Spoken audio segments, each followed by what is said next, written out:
Oi, tudo? O Nietzsche disse uma coisa assim, ó. A revolta é a nobreza do escravo. Seja a obediência a vossa nobreza. Que cargas d'água é isso aí?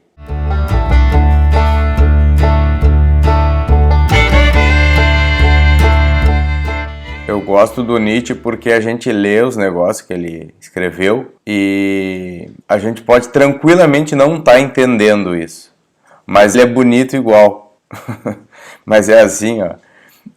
Eu entendo, tomara que eu esteja errado, que no momento que ele fala que tudo bem, a revolta é a nobreza do escravo, é uma coisa que é fácil de entender, né? Porque não é bom ser escravo. Então, a grande virtude de um escravo é ele ser capaz de se rebelar, que é a única forma dele conquistar a liberdade. A liberdade é muito cara para o Nietzsche. Daí ele diz, seja a obediência a vossa nobreza. Sim, mas daí a obediência seria uma coisa de quem é escravo, né? Quem tem que obedecer outra pessoa. Um escravo porque no fundinho ou tu é livre, né? O contexto da história é isso.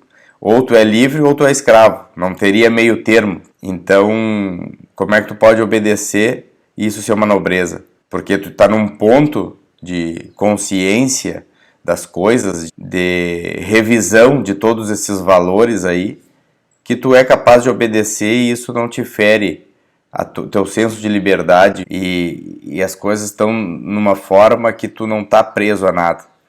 Que tu pode pensar por conta própria e pode agir por conta própria. Claro, né, não sei como é que vai ser o entendimento de cada um nisso, mas é nesse sentido de tu ter liberdade para pensar e para agir. E daí tu pode até obedecer a alguém ou alguma coisa, que isso não é de uma forma cega, de uma forma limitadora. E assim como também ele fala no texto que tu não é eu quero, e sim tu deves, que ele coloca numa forma que tu podes também mandar e isso não ser algo que diminuiria o outro. Então, tipo, as mesmas relações que se tem hoje, mas colocado de uma forma de valor e de respeito à vida e aos outros, que não teria problema esse tipo de relação. Talvez o grande ensinamento do Nietzsche aí, que eu tô devagarinho entendendo e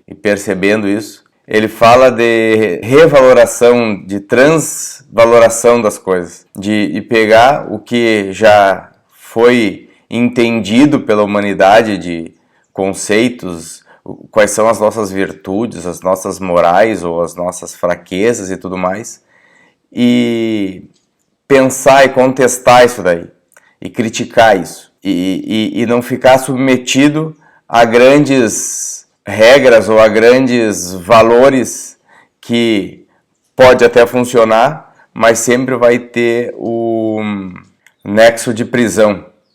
Sei lá, temer a Deus, acreditar numa vida eterna ou no paraíso ou no pecado, mas são crenças que podem ser boas, mas podem ser limitantes para a gente, tanto no sentido de a gente se punir sem necessidade, quanto da gente conseguir enxergar um pouco mais longe e enxergar as coisas de uma forma diferente. Então, quando ele fala a obediência ser uma grande nobreza,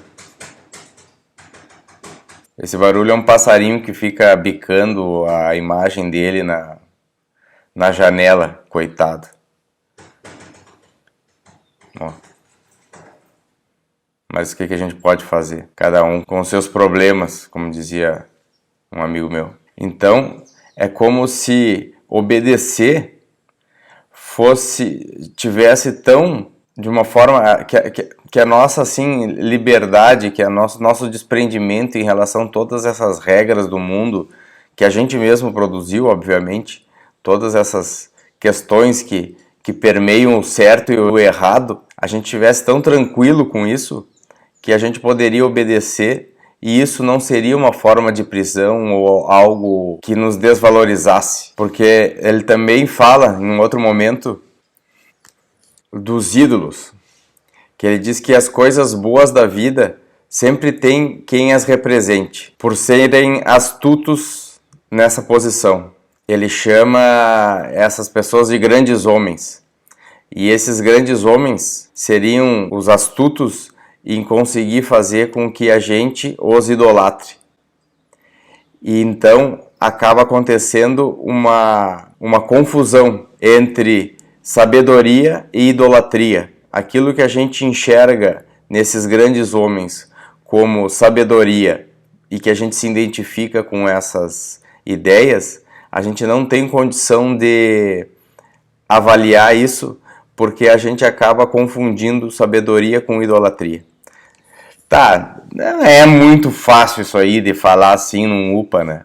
Mas eu queria deixar registrado, porque a gente conseguindo criticar coisas que às vezes são muito básicas na nossa vida, eu não estou dizendo nem condenar, nem abandonar, mas pensar sobre o que são os grandes valores, as grandes virtudes, as grandes crenças que a gente foi criando assim ao longo da vida, talvez seja libertador para alguém, como foi para mim. Então é interessante ir pensando que tem gente que já pensou isso, chegou para mim agora, mas talvez também eu consiga ajudar outros a ficar questionando tudo isso que parecia que seria muito certo, muito óbvio, muito lógico, e sempre tem um paradoxozinho aí nos esperando, um contrastezinho que nos ajuda a enxergar melhor as coisas. Tá bem? Era Wilson. Até mais. Beijos.